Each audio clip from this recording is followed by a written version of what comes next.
কেউ খেয়াল করে না সে সকাল থেকে রাত পর্যন্ত কতটা পরিশ্রম করে।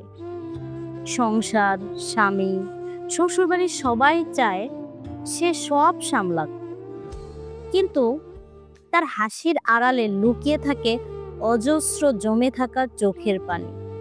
রাতে সবাই ঘুমিয়ে গেলে তখনও সে একা বসে থাকে বারান্দায়, অপেক্ষায় থাকে যদি আজকে কেউ এসে বলে, তুমি কেমন আছো? কিন্তু কেউ বলে না, কেউ খোঁজ নেয় না।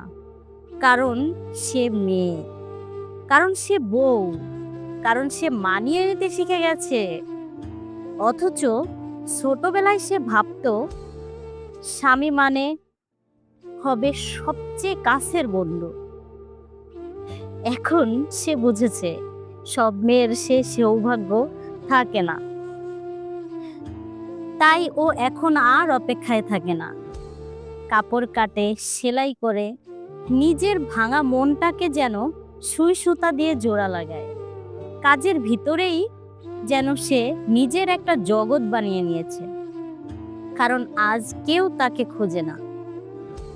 কিন্তু একদিন এই মেয়েটাকেই সবাই খুঁজবে, নিজের শক্তি দিয়ে, নিজের আত্মমর্যাদায় দাঁড়িয়ে থাকা একজন আমি হয়ে উঠবে সে। ধন্যবাদ। আসসালামু আলাইকুম।